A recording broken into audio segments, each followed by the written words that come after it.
Nous allons voir comment changer le câble de frein arrière sur une 103 Vogue. Pour ceci, il vous faudra retirer le câble arrière de la roue, le câble de frein, donc qui se situe ici. Donc pour éviter de trop galérer, vous allez au niveau de la poignée,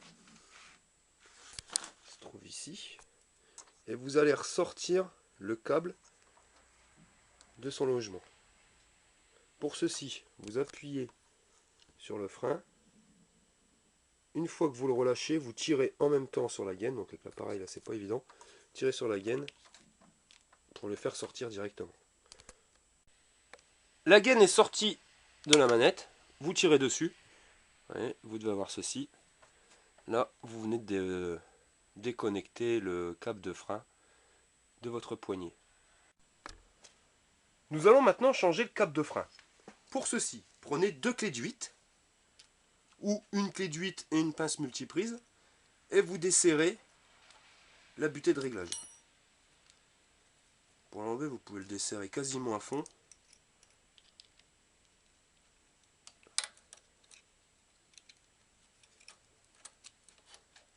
Et voilà.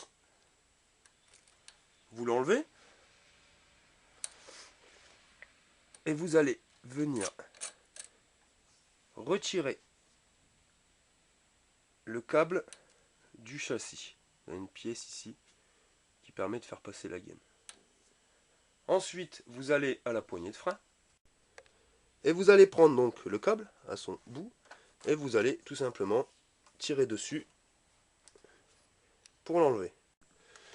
Donc comme je vous le disais, vous venez mettre quelques gouttes, vous entrez sur 30 cm, vous venez remettre quelques gouttes, on fait rentrer sur 30 cm et on fait ça sur toute la longueur du câble. Votre câble est maintenant sorti de la gaine et vous allez pouvoir faire rentrer le bout du câble dans cette partie qui se trouve contre le cadre. Mais avant, je vous conseille de rajouter une pièce qui n'est pas d'origine. Vous allez y rajouter un tendeur de câble, de gaine, qu'on peut trouver sur les manettes de vélo. Donc prenez bien le diamètre pour que ça puisse correspondre avec celui de la gaine. À quoi ça va servir, vous allez me dire, parce qu'il y en a déjà un sur les manettes. C'est que des moments le frein, ça s'use vite. Et, on est bien content d'avoir une vis de réglage au niveau de la poignée et une en plus au niveau du châssis. Ce qui permet vraiment, on va dire, pas devoir resserrer le frein assez souvent.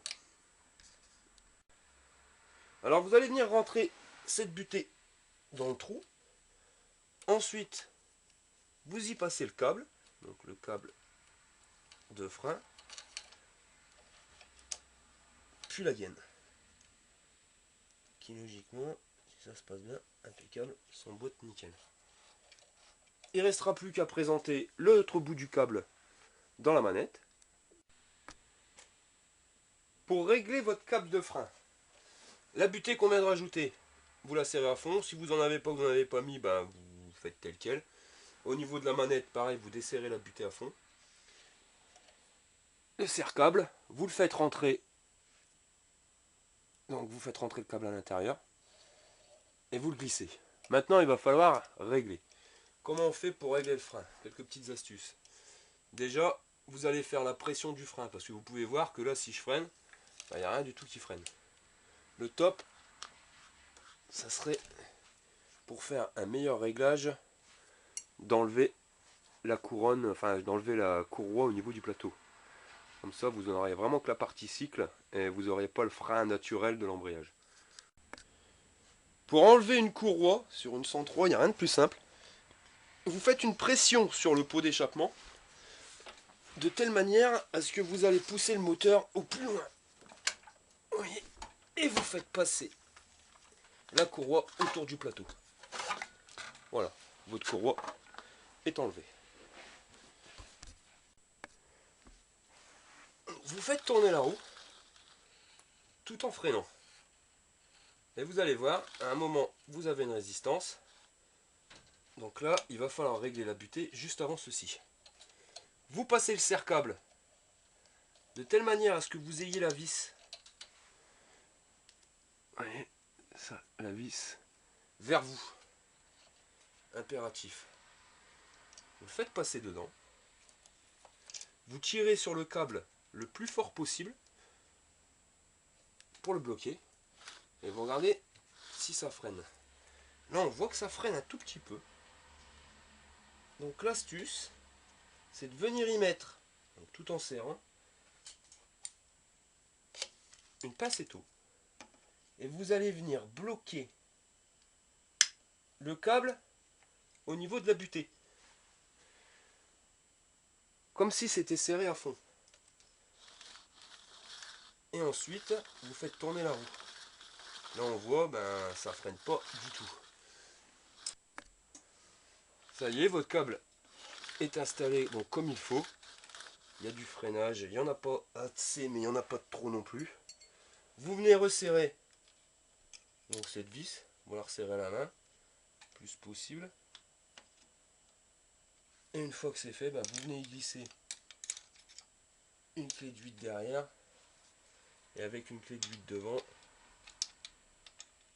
vous allez le serrer à fond.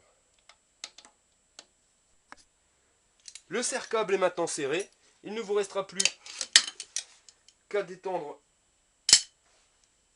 la pince et qu'à couper donc directement le câble de frein un peu plus long que ce qui n'est, parce que là vous allez vous prendre carrément dans les jantes. Et voilà, vous venez de remplacer un câble de frein.